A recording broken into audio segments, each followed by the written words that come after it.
KBS는 어제 공군사관학교 모 처장급 교수의 폭언과 폭행 논란을 현직 동료 교수들의 폭로로 전해드렸는데요.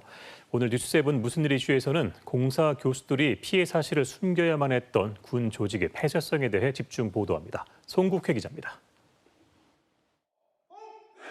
공군사관학교 처장급 교수가 후배 교수 4명을 폭행, 폭언했다는 사실로 징계를 받은 건 지난해 초였습니다.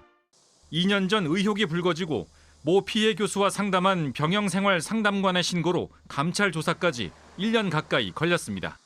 KBS가 만난 피해 교수들의 동료들은 그 사이 피해 상담은 사실상 불가능했다고 말합니다. 평소 상담을 신청하는 부서장이 가해 교수였기 때문입니다. 지금 부서장한테 뭔가를 상담할 입장이 아니니까 부서장 때문에 힘이 든대. 민간인 출신의 병영생활 상담관이 있지만 이마저도 꺼릴 수밖에 없었습니다. 그 상담으로 인해서 이게 적응을 잘하지 못한다라고 하면은 그 주변에서 바라보는 시선들이 그냥 이제 참을성이 부족한.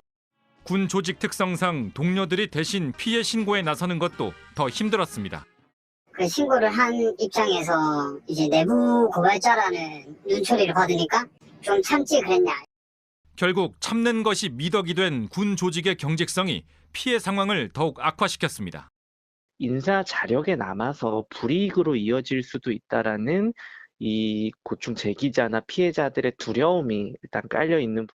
재발 방지 대책을 묻는 KBS의 질문에도 공군사관학교는 유사 사례 방지를 위해 지속적인 교육을 하겠다며 원론적인 답변만 내놨습니다.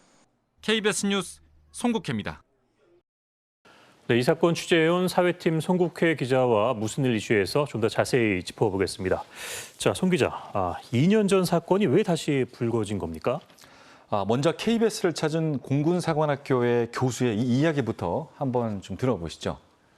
저희 스스로도 생각했을 때는 갑질이나 성폭언 폭행의 그런 사례들을 봤을 때는 이거는 경징계로는 절대 안 끝날 거라고 생각을 한 거죠.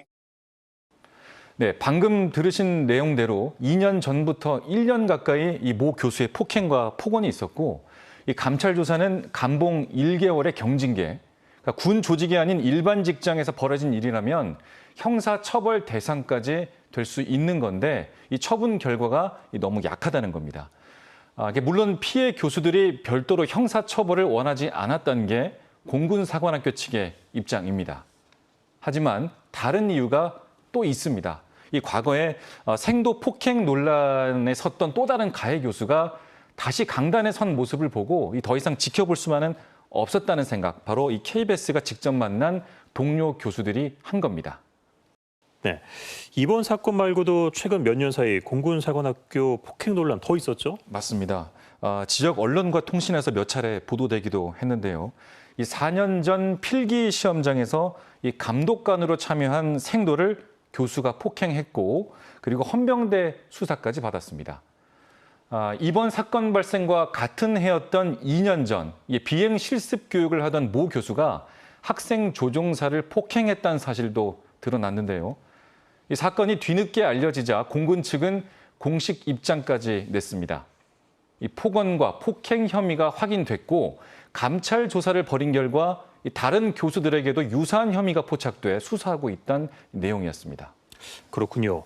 자, 이렇게 공사 내부에서 폭언과 폭행 논란이 반복되는 이유 뭐라고 봐야 할까요? 사실 단정적으로 말하기는 좀 어렵지만 이번 교수들의 증언에서 좀 눈여겨볼 만한 대목이 좀 있습니다. 먼저 증언 내용 들어보시죠. 답답해서 일반 사람들이 생각하는 사회적 통념, 그리고 저희가 생각하는 사회적 의의가 있잖아요. 사회에서 용인하지 않는 게 용인된다는 거. 네, 꾸준히 제기되는 문제죠. 이 피해 신고를 제대로 할 수 없는 군 조직의 바로 폐쇄성도 이 원인으로 좀 지적이 되는데, 이 고충 상담이나 피해 신고를 한다고 해도 이 군 내부 지휘 체계 안에서 문제 해결이 이루어지다 보니 이 자신의 상관에게 사건이 보고되는 구조입니다. 결국 심리적 부담감 때문에 피해 신고를 꺼리게 되면서 이 사건도 드러나지 않게 되는 겁니다. 네, 이 같은 군대 내 괴롭힘이 만성화될 수 있다는 건데 내부 신고 시스템을 좀 개선할 방법은 없는 걸까요? 바로 이 부분을 군 인권 관련 단체나 시설에서 꾸준히 제기하고 있는데요. 이 기존 지휘 체계에서 이루어지는 고충 처리 같은 문제 해결 시스템을 바로 손봐야 한다는 지적입니다. 때문에 이 지휘 체계에다가 사건 처리 시스템을 꼭 종속을 시킬 필요가 있는가? 군이라는 어떤 위계 질서 상에서 문제를 해결할 수 있는 어떤 메커니즘을 별도로 다시 좀 재구성해야 되는 것이 아닌가? 피해자 중심의 신고 체계로 개선되지 않는다면 피해자들은 다시 내부 조직보다 이 군 조직 바깥에서 익명 제보를 통해서라도 문제를 해결하라는 방법을 찾게 되는 것이죠. 네.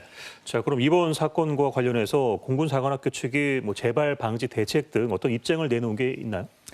사실 공군사관학교는 과거 이 처장급 교수의 폭행과 폭언 논란과 관련돼서 징계 처분까지 받았지만 재발 방지에 힘쓰겠다 이렇게 밝혔습니다.